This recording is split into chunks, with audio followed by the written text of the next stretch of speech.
The president taking off without taking a look back as the border outrage just keeps building. Welcome, everybody. I'm Neil Cavuto. So close, yet so far. The president flying back to the White House this very hour from Austin, Texas, ignoring repeated calls to see firsthand the thousands of kids flooding the border from Central America illegally. All this as the Katrina comparisons keep mounting.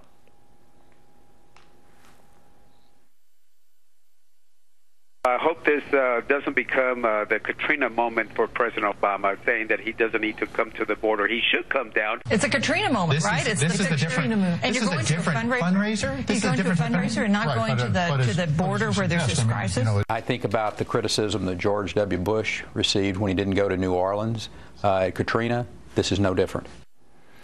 Well, the difference with a lot of this outrage is it's bipartisan, as opposed to what happened, well, to this guy, Michael Brown, the former FEMA director during Katrina. Michael, there are lots of differences between these two incidents, but the one commonality is when you get to the scene of the incident. And George Bush was criticized for getting to Katrina too late. This president for not getting to the border at all. Which is worse? Well, here's why the analogy fits, Neil, and why the president is not going to go to the border. The analogy fits because during Katrina, you had a focal point. You had the New Orleans Superdome, and that focal point allowed the media to really focus on what was going on in that natural disaster. What you don't have in the border issue is the focal point.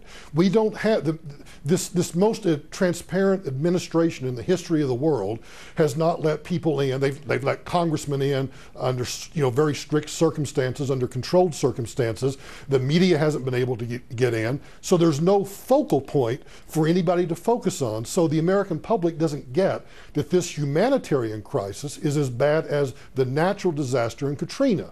But the president's not going to go because this really fits the Limbaugh theorem, that he pretends that he uses the words that he's involved, he's paying attention, his staff is briefing him, but he's not going to go because he doesn't want a photo op. So there's a disconnect between what he's actually doing, which what he should be doing is going to the border and showing the detention centers and letting the American people say. Instead, he just comes to Denver, for example, and plays pool and drinks beer with the governor, but yet says he doesn't want a photo op.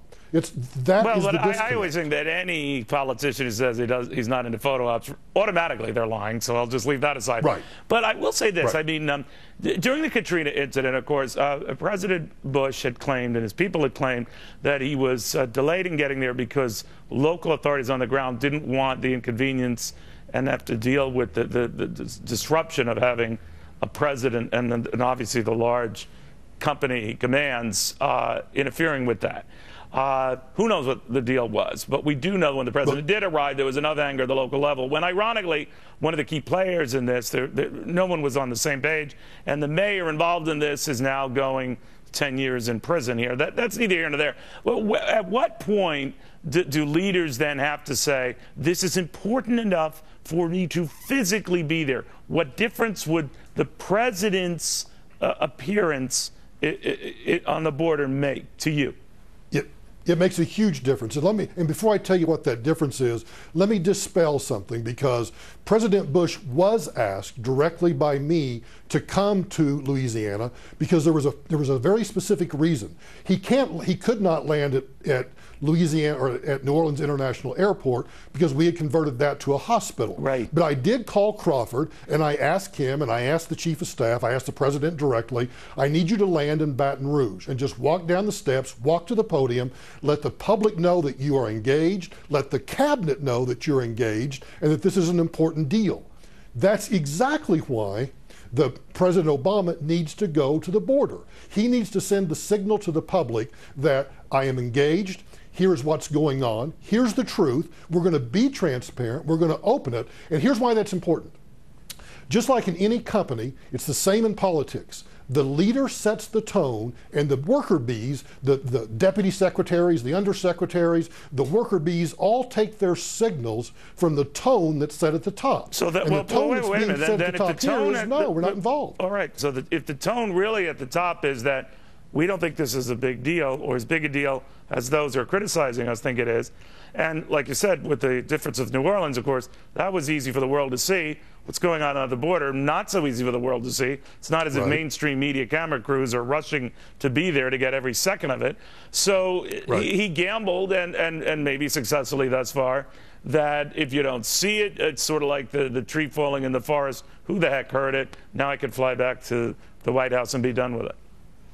And that is exactly the gamble he's taking. But here's why that gamble will ultimately fail. Congressmen in Oklahoma, congressmen in Texas, the media, folks on your network and others are starting to dribble out little bits and pieces of information. And there will be a tipping point at some place where that information will explode out. We'll see how bad this is. We'll see the hundreds of thousands. We'll see the gang members. We'll see the drug cartels. We'll see all of that. Then the White House is going to find themselves behind the 8 ball trying to catch up. This is why I think it's a horrible political gamble. Plus, he shouldn't be playing with a humanitarian crisis. Just man up, go down and say this is a really bad deal and we're going to do everything we can to fix it. You know what I wondered about too, though, was if you're going to go down there at all and you're so close, do you add insult to injury by making it a point not to go down there? It may be one thing if you know, he was in London at the time, or he was in, I don't know, California. Even there, of course, you'd arguably make the point to go. But it looks even worse when you're that close and almost out of spite, you don't go. So that's why this analogy works about the Katrina moment. So I asked President Bush, stop in Baton Rouge, come down, use the bully pulpit. What did the president do?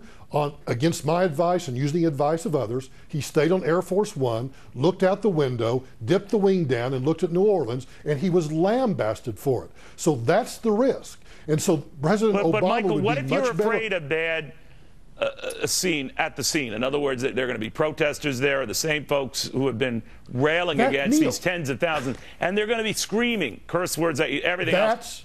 What about the risk of that? That's part of being president. That's part of being the leader of the United States of America. Get off your butt. There's going to always be criticism. If you're so thin-skinned that you can't accept the criticism, then you shouldn't be president. This is part of his job, for God's sake. You know, I'm wondering, by not going, there are a lot of people that think that, of course, we've had a whole new vernacular now. We don't call it an illegal immigration problem. It's just an immigration problem. We don't even call them illegals. You know, there are news organizations, Los Angeles Times, I think, the Associated Press, they've stopped using the word illegal in favor of undocumented. That it's now actually politically incorrect to say nothing of just, well, wrong. But leaving that aside, I'm wondering if the president is saying, and the message that he's sending, on top of Nancy Pelosi saying this is an America's issue, North American, Central American, South Americans, as if the border just disappeared, that this is all part of design to sort of say, you know, the Russians, I'm sorry, the Republicans are the ones making a big deal of this, and they're the only ones who are. We think this is an opportunity. We don't think it's a problem. In other words, they're just changing the way we're looking at the same thing. Neil, you're exactly right. And I don't think it's being cynical to think that way. I think this is how the president was raised, how he was trained and taught to think. This is a crisis, and he is thinking that if Republicans, if you and I keep talking about this, that somehow he will be able to get that bugaboo word that drives me nuts, comprehensive immigration reform, that they think eventually we'll all get so tired of this that the politicians will cave, the borders will be open, we'll just have, think about it, we've gone from illegal aliens, which is the statutory phrase, to undocumented workers that I've heard on numerous places that it went from that to migrants and now to refugees. We're changing the language. We're changing everything about how we approach these truly humanitarian crises that's going on down on the border. That's also been upgraded to they kind of shouldn't be here, to hashtag. This is one network that is using the hashtag freedom fighters. Wow. Oh, I don't even know where to go. I know, it's just surreal. It's absurd. Michael Brown, thank you very, very much. The former FEMA director. All right, now, Democrats are trying to turn this mess on the Republicans, but the House Speaker is having none of it. This is a problem of the president's own making. He's been president for 5.5 years. When's he going to take responsibility for something? To Ed Henry in Austin on the back and forth on this. Ed.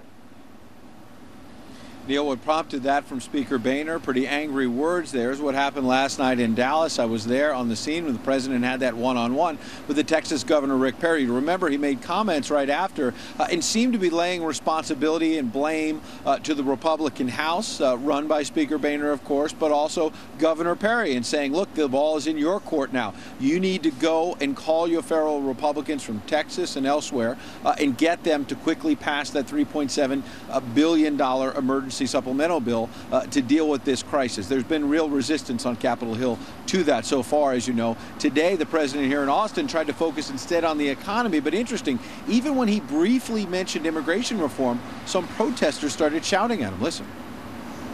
And then they're mad at me for trying to do some things to make the immigration system work better. So it doesn't make sense. So I'm sorry, what are you yelling about now? Sit down, guys. I'm almost done.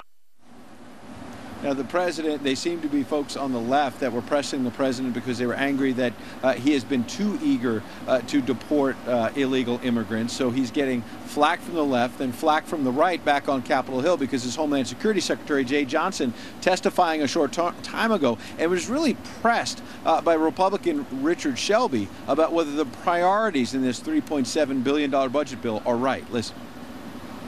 I personally have no confidence that pouring billions of dollars into our current immigration system will solve the crisis. I think we have to get serious about enforcing our current laws and protecting our border if we're ever to get different results. Part of Shelby's point was that he believes too much of this $3.7 billion has to deal with detention facilities and whatnot. What he wants to see is more money for border security, something the president's Homeland Security Secretary insists is still a top priority for the White House. Neil? Ed Henry, thank you very much. I was carrying the wires here just looking as Ed was speaking there about other terms they're using instead of illegals. And Matt Lauer, or otherwise, very much respect. I think he's a great interviewer and fine journalist. But he was telling viewers on the Today Show that they could give their responses to what's going on in California and along the border by calling immigrants by the hashtag refugee riders. So illegal isn't only verboten, but refugee riders is okay. Many news organizations will not use the term illegal and will not use anything disparaging to say of those who have gotten into this country by nefarious purposes. The law is behind them. Wow. Okay. Well,